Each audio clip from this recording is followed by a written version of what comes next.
This is Linux Mint 19 with the Cinnamon desktop. It's based on Ubuntu 18.04 long-term support, and this version of Linux Mint will be supported for 5 years until 2023. There are also versions of Mint with the Mate and XFCE desktops, but there are perfectly good native versions of Ubuntu with Mate and XFCE. If you want the Ubuntu repositories with the Cinnamon desktop by default, this is your best bet. This is not the default desktop background, but it's available in their selection. When you first load Mint 19, you'll be greeted with this welcome screen. It has a generic welcome, first steps, documentation, help, and a way to contribute. Now I'm going to look at first steps in more detail. It says the first thing to do is to set up automatic system snapshots. A minimum of 2 daily and 2 boot snapshots are recommended. If anything breaks, you can then restore your computer to its previous working state. If you're interested in this, go ahead and use it, but I find it completely useless. First of all, I think the Mint development team is paranoid about breakages in Ubuntu updates. I've never had an Ubuntu system break because of an updated kernel or security fix. Perhaps some of you have, so I won't want to prejudge. But this basically places a snapshot of your system in a compressed file in your system. If the only thing that breaks the system is the update, this will help you. But if, for instance, your entire disk crashes or the file system is destroyed by some mistake, or one of the many things that can happen for which you really would like to have a backup, this is totally useless unless you place the snapshot on an external drive.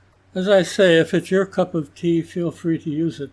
The only thing I object to here is that they seem to imply that it's really necessary, and it's really not. Then going down to the driver manager, I'm going to launch this, although I don't have any proprietary drivers. Enter my password. Now authenticate. Now actually there is a proprietary driver which is recognized by some systems for my computer, and that's the Intel microcode for the CPU. However, this utility doesn't identify that. It says no proprietary drivers, which may be true, but it implies that none are available, which is not true. I do recommend updating. I have updated and my system is up to date, so I'm not going to do it again. Then it takes you to System Settings, and I strongly suggest going there, although I'm not going to go there now. I do want to mention one thing, and that is I almost always disable all the power saving and screen saving features in any new distribution I install, because I just don't like having the system lock up on me when I'm in the middle of something. But I forgot to do it this time, and I was away from my computer for a few minutes. When I came back, I had a lock screen, and there was absolutely no indication how to get out of it. I could not get out of the locked screen, so I essentially had to shut down the system and reboot. So I strongly suggest disabling power saving and screen saving in this system unless you absolutely need them, and then see if you can figure out how to get out of the trap it leads you into. Let's take a look at the software manager. This is GNOME software.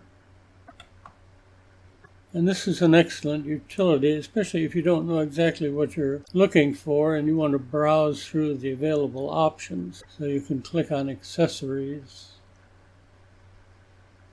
and then you can scroll down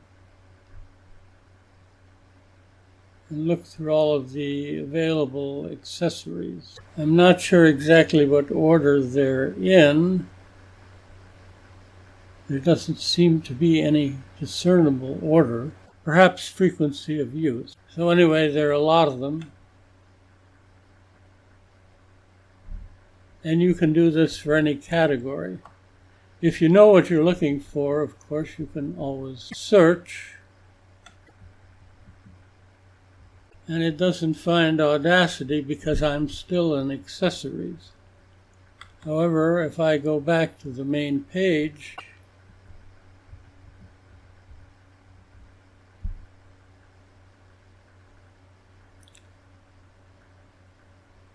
it apparently finds Audacity, and there are two options, the regular option from the Ubuntu repositories and the FlatHub versions. So this system does support Flatpaks, and if you want to find them, just go down here to Flatpak, and there is a whole long list of them.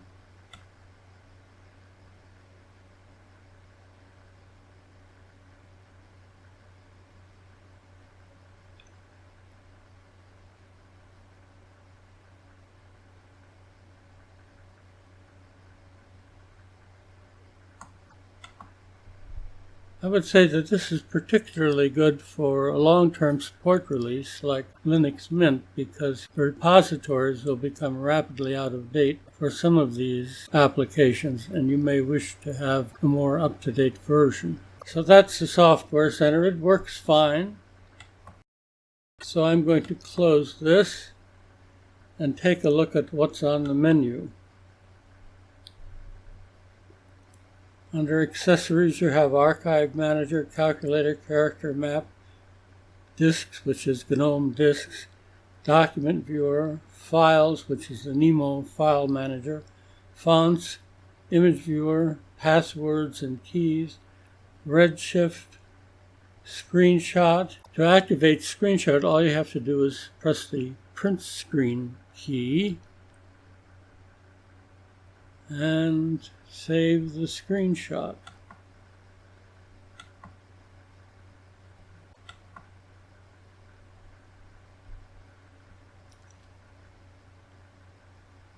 So, back to the menu. You have a text editor. By the way, a lot of these utilities are the Mint versions of GNOME utilities. So they're forked from the GNOME utilities, but they're renamed.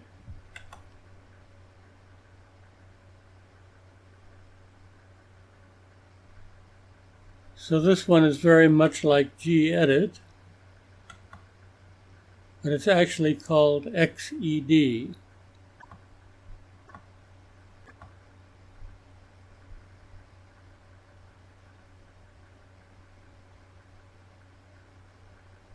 And you have Tomboy Notes, a USB image writer, and a USB stick formatter. Now actually, with GNOME disks, you don't need either of these. I make all of my USB installation media with GNOME disks. I never use any of these things. But you can use them if you wish. It's just unnecessary duplication. And there's a virtual keyboard, part of the Universal Access. Now going to graphics, you have GIMP, and this is version 2.8. You have Pix, which is again one of these forked utilities, and SimpleScan. Under Internet, you have Firefox, which is version 60 point something, the latest one, HexChat, Thunderbird Mail, and Transmission BitTorrent client.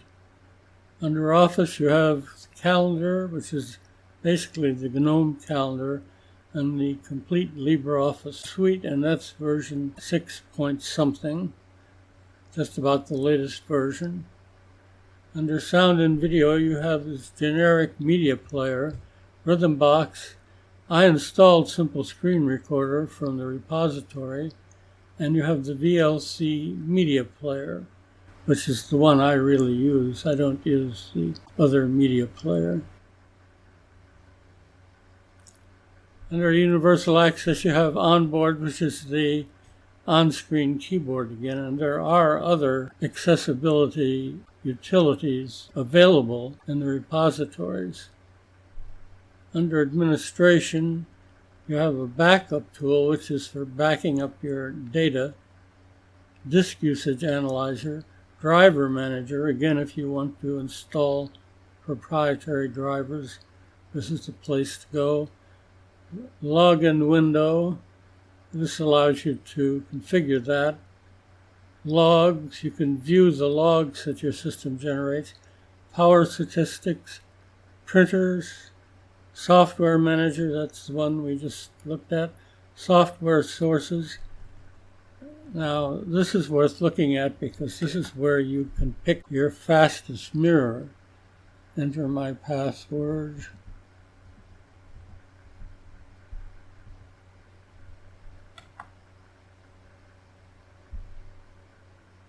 And actually, I have looked at this. I'm going to click on this. And you have to wait a minute for this to populate. It's going to populate with the relative speeds of all of these mirrors.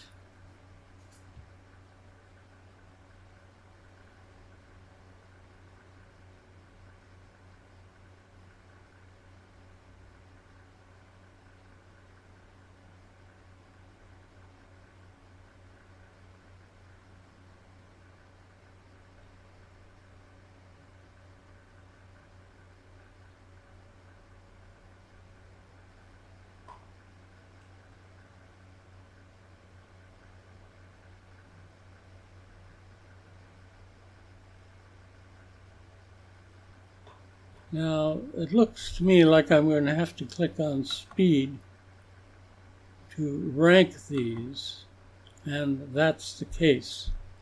They weren't being ranked automatically. I can see that I'm not using the fastest one. I'm using Linux Mint down here, 1.2 megabytes per second, but I'm going to leave that. You don't absolutely have to use the fastest one. Sometimes these are fastest 1 minute and not fastest the next. And this one originally came with a mirror from the UK, and I updated that. Then you have the PPAs, which there are none yet, but you may add some. Additional repositories, in this case it lists your installation disk. If you don't want anything off of that, make sure to uncheck that, or it's going to gum up the works. Authentication keys, nothing listed in there yet, and maintenance. And this gives you some options for maintaining these repositories. So I'm going to exit that.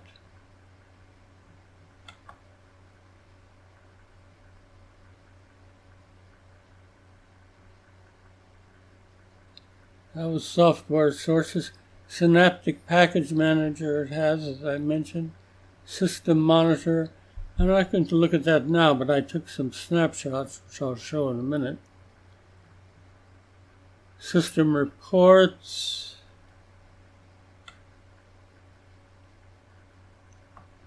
The Terminal. Timeshift, which is that same system backup tool that I mentioned earlier. The Update Manager and Users and Groups. Under Preferences, it has Accessibility, Account Details, Applets, Backgrounds, Bluetooth, Color, Date and Time, Deskless, Desktop, Disks, Display, Effects.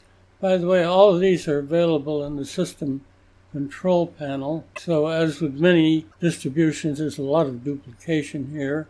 Extensions, Firewall Configuration, Fonts, General, Graphics Tablet, I don't have on Hot Corners. I use this. I'll describe that in a minute. Input method, keyboard, languages, mouse and touchpad. I had to use that to enable edge scrolling with my mouse, which I'm using here. Network, I was able to activate my Wi-Fi network with no problems using the network manager in the system tray there. Network connections, notifications, onboard settings, that's settings for the onboard keyboard. Online accounts, I'm not going to use those. Panel, that's for setting up the panel down there, and you can move that around, have additional panels, etc.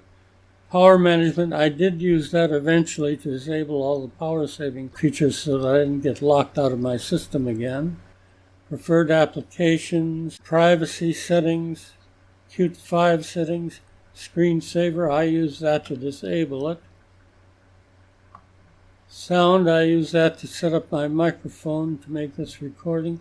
Startup applications, system information, system settings, themes, welcome screen, window tiling, windows, workspaces. That's preferences, and in places, this lists my major files, documents, music, pictures, videos, downloads, and it lists my other volumes. These are the 2 other volumes on my remote hard drive. Now I'm just going to show you a couple of screenshots that I took. This is a screenshot of the free utility in the terminal, and with nothing running but the desktop and this free utility, I was using 601,084 kilobytes, and that's roughly 587 megabytes. So this is perhaps on the slightly high side of a medium weight distribution.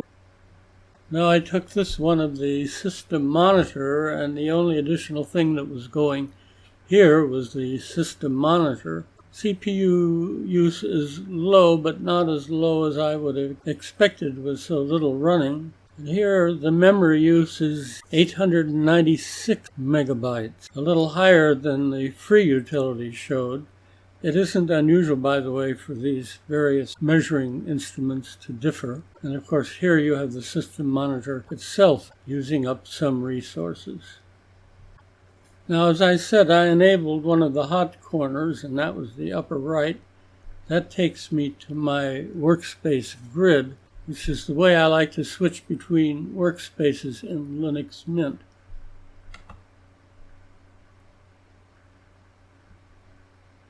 And if you notice, this shows the minimized applications also.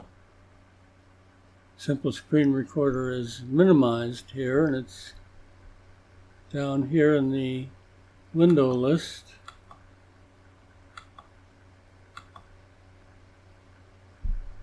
That's about the only tweak I made other than switching the desktop background. And I right-click on the desktop to do that, change desktop background, and left-click. And you get this choice. It seems you no longer get the backgrounds from the previous releases of Linux Mint, although maybe they're available online. These are the Tara backgrounds.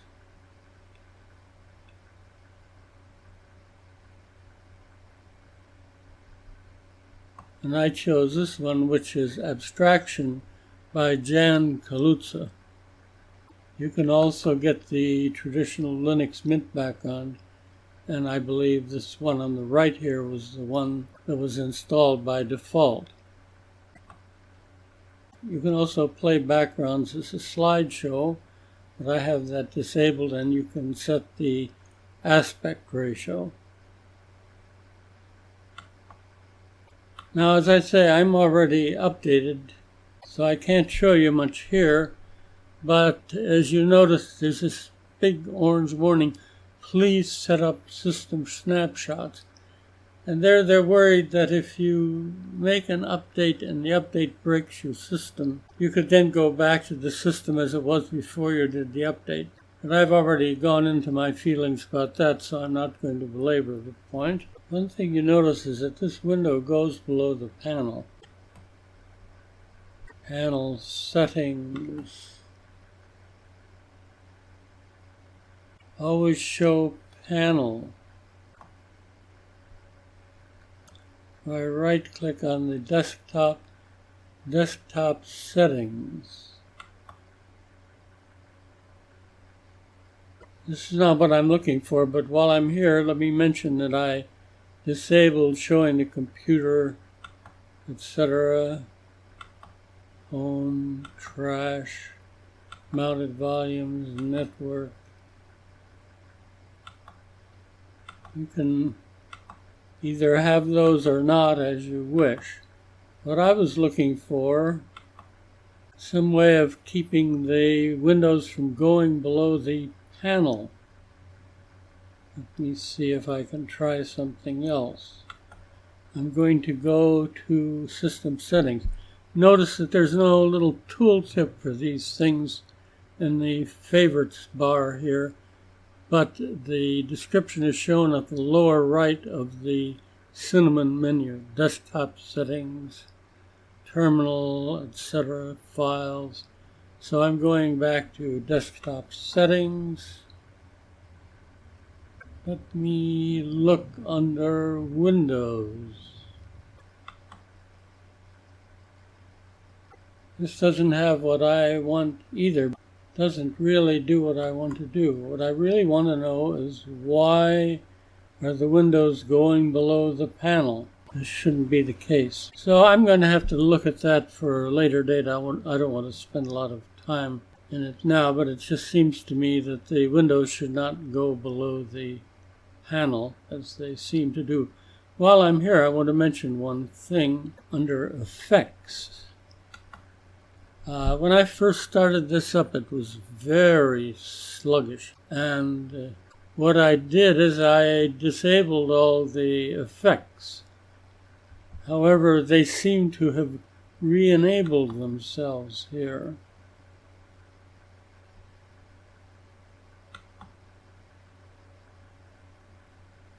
I don't want to go into that kind of detail.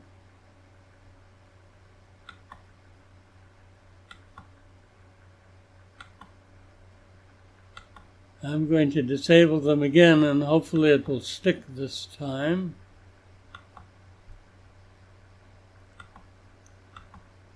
Anyway, as you can see, it's pretty zippy now. It's not at all sluggish.